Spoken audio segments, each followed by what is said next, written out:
नमस्कार मंडळी, स्वागत आहे तुमचं प्राईम टाइम महाराष्ट्रवरती। सध्या तिकडे सभेची तयारी चालू आहे, शिवशक्तीची तयारी जी आहे ती सुरू आहे। दोन बंधू एकत्र तिथे आपल्याला पुन्हा दादर शिवतीर्थावरती पाहायला मिळतीलच। मात्र महत्त्वाचं म्हणजे दोन बंधू यांचे जे वडील होते म्हणजे आपले बाळासाहेब ठाकरे जे होते त्यांच्या वेशभूषेमध्ये एक गृहस्थ आम्हाला पाहायला मिळाले। सध्या ते एका बाजूला इंटरव्ह्यू देत आहेत, आपण त्यांच्याशी देखील बोलूया। त्यांच्याशी बोलल्यावरती त्यांच्या मनात काय आहे भावना हे देखील आपण जाणून घेऊया। सध्या आपण शिवतीर्थावर आलेलो आहोत आणि आपल्यासोबत आहेत बाळासाहेब ठाकरे यांची वेशभूषा केलेले एक व्यक्ती आहेत। काय म्हणाल तुम्ही? जय महाराष्ट्र म्हणाल, अजून काय म्हणणार? जय महाराष्ट्र। नक्कीच। आता इतक्या वर्षानंतर शिवतीर्थावरती दोन शक्ती एकत्र पाहायला मिळणार आहे। जी भावना बाळासाहेबांची होती काय असू शकते असा प्रश्न नेहमीच विचारला जातो। आज तुमच्या वेशभूषेत तुम्ही त्यांच्या वेशभूषेत आहात, काय सांगाल? नाही, मी तर काय सांगतो, हे जे दोघं बंधू एकत्र आलेत ना, हे मी आत्ता बी सांगितलं चॅनलला की हा फार मोठा चमत्कार होणार आहे। आणि मी तुम्हाला सांगतो ना, परत एकदा सांगतो की मुंबई महानगरपालिकेवर भगवात फडकणार, ही 100% गॅरंटी देतो मी तुम्हाला। बरं, आता दोन बंधू एकत्र येत नव्हते तेव्हा टीका झाली भरपूर की येत नाही आणि आता एकत्र आलेत, तरी बी टीका होतीये। हा तेच ना, बघा यांना बोलायचं आहे की काय काय नाही, पण यांच्या बोलण्यामध्ये काहीही अर्थ नाहीये। मी एक स्वतःचं माझं मत सांगतो की हे बोलतच राहणार। एकत्र नव्हते तेव्हा तरी करत होते, आज एकत्र आले तर त्यांना बघवत नाही। आता त्यांना माहिती इथं चमत्कार घडणार आहे, काहीतरी नक्की घडणार नाही। तुम्ही बाळासाहेब ठाकरे यांच्या वेशभूषेत आहे, काय दडपण असतं या वेशभूषेचं? काय वाटतं ही वेशभूषा परिधान केल्यावरती? मी खरं सांगू का, मी हे कधी असं वेशभूषा काय असला कार्यक्रम तर मी इथं यापूर्वी बी आलोय, पण हे जेव्हा माझ्या अंगात येतं ना तर एक वेगळी एकदम वेगळा चमत्कार म्हणजे एक वेगळी मनस्थिती एक निर्माण होती असं नक्की एकदम। तर आता गेल्यावरती काय तुम्ही ऐकणं अपेक्षित ठेवता दोन बंधूंकडून?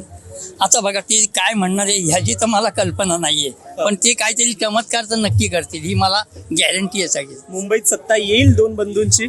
100% मुंबईत नाही, महाराष्ट्रात येणार। मुंबई काय म्हणताय, महाराष्ट्रात सगळीकडे आहे, संपूर्ण महाराष्ट्रात सत्ता येणार, संपूर्ण महाराष्ट्र। आता दोन बंधूंचे जे पुत्र आहेत ते देखील निवडणुकीत उतरलेत, कसं नातू होते बाळासाहेबांचे, काय बघता तुम्ही त्यांच्याकडे, कसं पाहता? तेच काय, आता बघा ते बी त्यांच्या बरोबर होते, ते राज ठाकरे बरोबर अमित साहेब होते, उद्धव साहेबांबरोबर आदित्य साहेब होते, त्यांना बी एक चांगला अनुभव आहे। त्यांचा बी काहीतरी ह्या निवडणुकीमध्ये एक चांगला चमत्कार ते घडवतील असं मला एक आनंद वाटतं। आता तुम्ही कुठून आलात? मी पालघरवरून आलो। पालघरवरून तुम्ही ही वेशभूषा परिधान करून आलेला आहात इथे?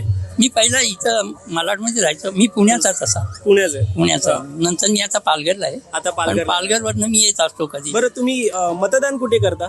हा, मतदान माझं कांदिवलीमध्ये माझं तिथलं आहे। अच्छा, आणि मग काय मुंबईमध्ये काय एकंदरीत माहोल आहे, काय एक वातावरण आहे? मुंबईचं वातावरण एकदम चांगलं आहे। मी तुम्हाला सांगायचं की उद्धव साहेब राज साहेबांना भरपूर पाठिंबा आहे, म्हणजे एकदम चांगल्या प्रकारे त्यांना हे आहे, त्यामुळं काय शंका नाही की येणार नाही। नक्कीच। बाळासाहेब ठाकरेंचं एखादं वाक्य, एखादी आठवण तुम्ही कशी आम्हाला एक करून दाखवू शकाल किंवा सांगू शकाल? मी आता सांगितलं ना की आता मी काय सांगितलं, दसऱ्याच्या मेळाव्यात त्यांनी शेवटी घरातनं नाही का जे व्हिडिओ कॉन्फरन्सनी एक दिलं होतं, शेवटचं त्यांचं होतं, तेव्हा त्यांनी तेच सांगितलं होतं की जनतेला एक सांगितलं की आजपर्यंत मी तुम्हाला सांभाळलं, तुम्ही मला सांभाळलं, आता तुम्ही उद्धव आदित्यला सांभाळा।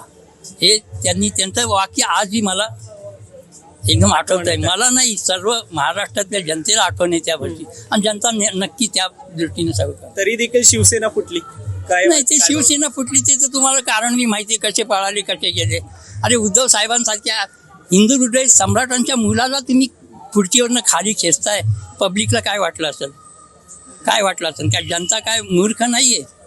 हा, आणि तुम्ही त्याच्या जागी बसता म्हणल्यावर किती काय म्हणजे परिस्थिती काय आहे हे तुम्हाला मी सांगतोय, नाही का? असं आहे। तर अशा प्रकारे त्यांनी त्यांच्या भावना व्यक्त केलेल्या आहेत। आज गृहस्थ जे आहेत त्यांनी बाळासाहेब ठाकरे यांची वेशभूषा केलेली आहे आणि ते आलेले आहेत दोन बंधूंचं भाषण पाहण्यासाठी। नक्कीच आता काय म्हणणार हे पाहण्यासारखं असेल। मात्र तुम्हाला या व्हिडिओवरती काय वाटतं, तुमचं देखील मत आम्हाला कमेंटमध्ये सांगा, आणि असेच घडामोडी पाहण्यासाठी सबस्क्राईब करा प्राईम टाइम महाराष्ट्राला। धन्यवाद।